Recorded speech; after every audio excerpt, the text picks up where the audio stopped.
first thing you got to do with building the spars, you got to put your, or building the aileron, you got to put your aileron spar in here. And you don't want to measure the print, you want to measure what you've already built. And the gap here is 1 5/8 inches, and that's here, that's with an 1/8 inch gap here. So take away the 1/8 inch gap here, and that makes it 1.5 inches. So I just measured 1.5 inches to get the exact angle that I've got here. I'm going to lay that right over there, and can you see what I'm doing here? Bring my protractor right to that 1.5 inch mark, and it should be around 25, 26 degrees, 25.5 degrees, okay? And when I do the math on the print, it comes out to 26 degrees, 26.8 degrees, but in actuality on this it's 25.5 degrees. And so I'll go out and set this saw for 25.5 degrees, and so that just, and all I'll be cutting that angle is this here little bit here, and then I'll set it to cut the height. But I'm going to go ahead and move it back that 1/8 of an inch up here for the gap on the for the hinge gap that is going to be cut out. So we'll come back 1/8 of an inch here. We'll bring this to 1 5/8 inches here, and yes, that's correct. And then I'll measure that distance, exactly what it is. And then we notch, we slide it between there, we mark it, and then we actually notch the spar web. And of course, that'll just be the plywood in here, will just be the web. We'll create the spar when we put the cross members on and glued to it. And so we measure from the inch. I went ahead and measured over 1/8 of an inch, marked it here, 1 5/8 inches here, just like the print shows. And I measured it, and it's 1 inch and 3 inches 830 thousandths. So that's 3 inches 13/16.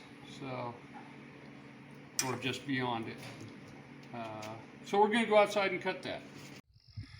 And right now we're going to go ahead and measure this a little longer than 3 inches 830, because we'll cut, no we're not, we're just going to finish it 3 inches 830, and because the bottom side, neither side really has to have the angle on it. That's not important. If it's convenient, I'll do that. And 830, come on. Sometimes I try to get too precise, and that's ridiculous for woodworking. But and yeah, let's see. We're just gonna have to eyeball down it, and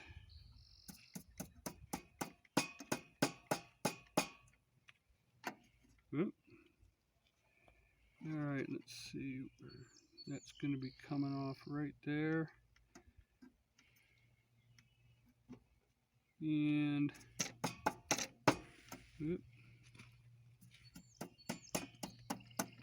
all right, right there. And of course, it doesn't have to be perfect.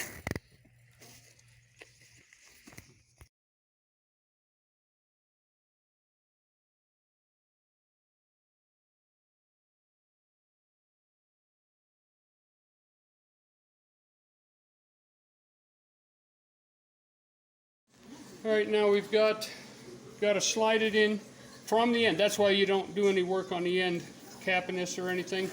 You got to slide the aileron spar, or the spar web. You got to slide it in from the end. And these here are extra pieces that aren't on the print. Most people I've talked to, they put them in. You'll see this one back here, this rib, it's clear back here. That's because they're not on the print, you can choose where to put them, and I guess that one I just happened to put there. Maybe I started there and then thought to myself, maybe I'll move them up. I don't remember why that was so short. But you got to slide them all the way down. And what we're going to do is we're going to slide it all the way down, and then we've got to put our spacers down at that end, which will be a 1/4 inch gap and a 1/8 inch for the triangle piece. 1/8 inch piece on the end. So it'll go on the end down there, be butted up against it, and have a 1/4 inch gap between, well, so we're just getting our spacers in place. This is a triangle piece. I'm going to slough it up just a little bit because we're just looking for the spacing right now. And go ahead and clamp the 1/4 inch clearance piece. All right, whatever. I guess that's how the clamp wants to go, right there. So anyways, we've got the 1/4 inch clearance piece and then the 1/8 inch piece here. Now that's in the way, so let's, come on, clamp. That should be good right there. Okay, so now we butt it up against there, and we'll start right here, and we'll mark where we need to notch this thing. And on the top and the bottom both, because this is woodworking, you know, it's not machined metal, so they're not going to be exactly perpendicular to each other, and I like them to be as close as I can. So you do both the top and the bottom right where they're at, and the next piece we slide in, we'll just butt it up against this.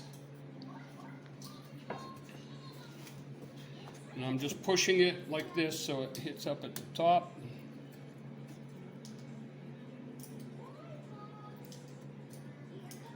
And then at the bottom. Next piece. All right, so the second piece, make sure you don't bump the first piece, but you butt it up against it. So you butt it up against it. There you go. You can let go of that one. Start marking again. Now that they're marked, we just pull them all out. Okay, so now we're just going to cut those notches. I brought a little piece of rib cap out. Make sure I get this. I'm going a little bit taller than that because we're cutting them at an angle, and I'll probably just cut straight through this, put it right against my T-slot and push it straight through. And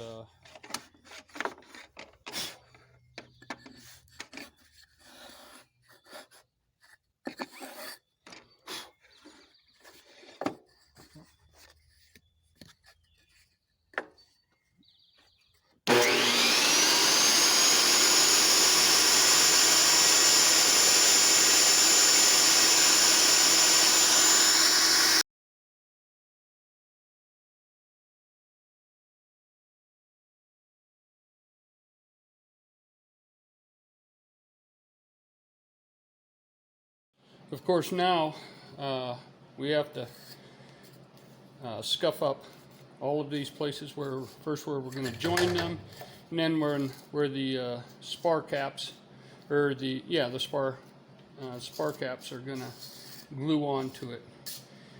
This is the end piece, so that all of this is just hanging out the end, but the rest of it will go all the way around. Not on the back side, we don't have to do, just on the front side. And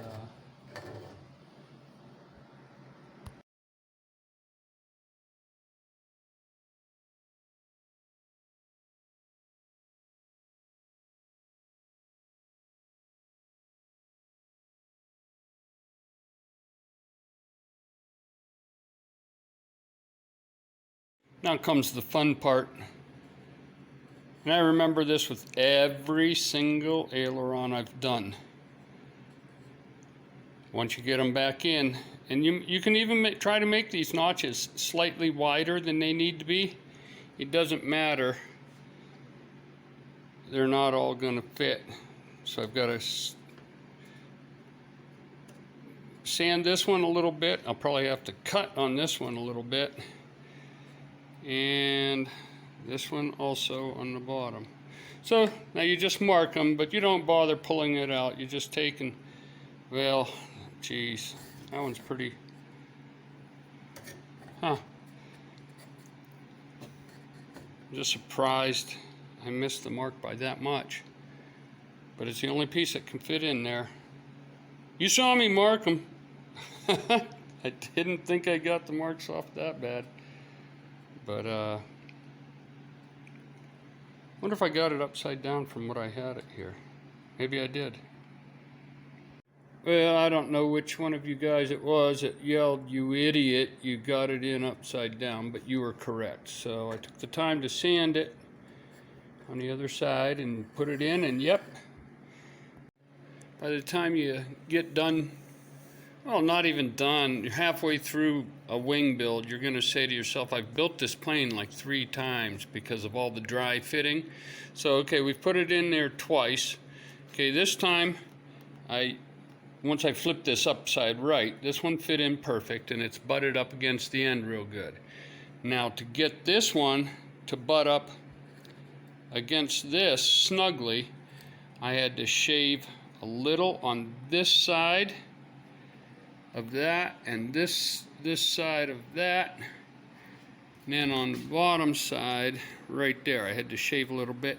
As hard as I've tried to get perfect joints around these ribs, I've never been able to. So today I just said, no, I'm making them kind of wide, and didn't really worry about it. And this is probably the least sloppy I've made these little notches. It's just hard to do. And this one here actually came in really good and butted right up. So, and pretty, not real wide and sloppy anyways. So now we have to take them back out so that we can put the spacers on, because this has to be spaced just so far back on each rib. You put a little spacer back here, 1 5/8 inches, and then this here has 1/8 spacer. So now we need 9 spacers that are 1 5/8 inches long to put here. And yes, honey.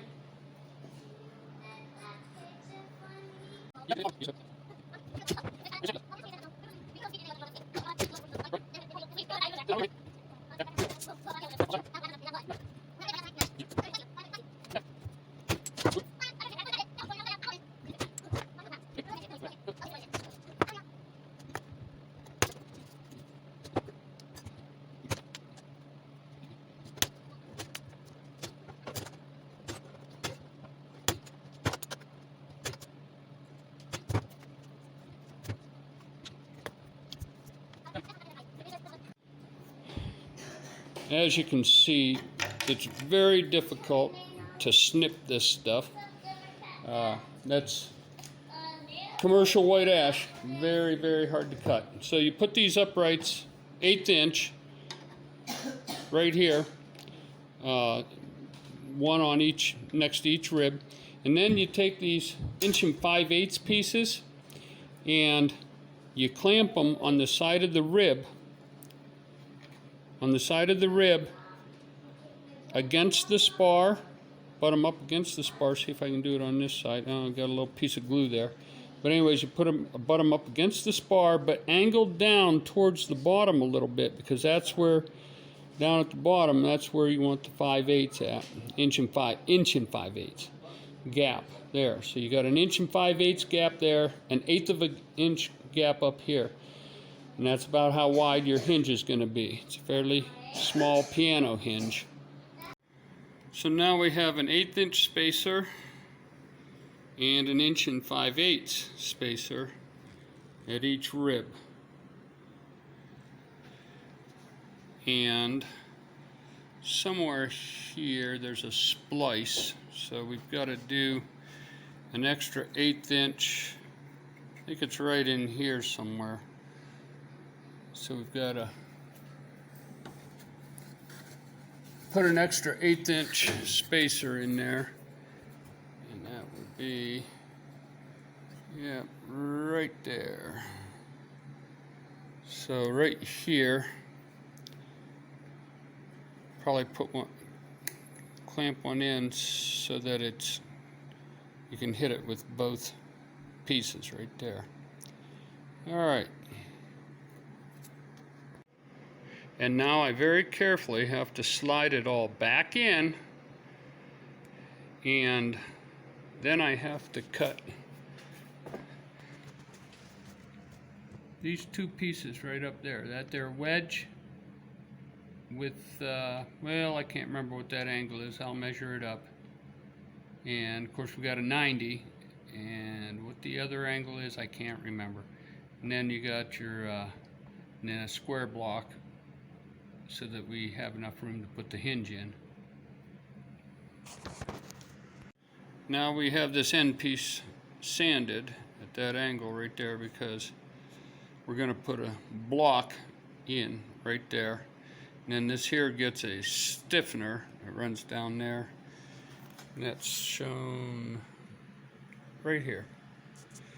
That's the stiffener there. It doesn't show the block in there, but anytime you've got two pieces coming together like that, you put some blocking in there. So as soon as I get those two pieces, the angled piece and the 90-degree piece, and of course this bottom piece down here, that's a weird angle too.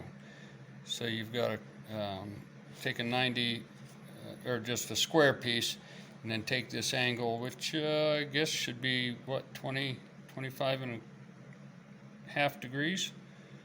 I guess so. That's what I calculated that to be. Yeah, 25.5 degrees. So once I get them cut tomorrow, hopefully tomorrow, then we can just glue it all up, and then at the butt joints here, we'll do the same thing we do on the spars and cap them 1 inch wide. And I think that's it for tonight. It all lined up pretty good. Now the reason I'm not real touchy about these is, first of all, it's hard enough to get them. Get these things slid in there and even get them into that into the notches, and the real strength isn't going to be this little notch anyways. The strength is going to be these pieces that we put between it and the spar caps.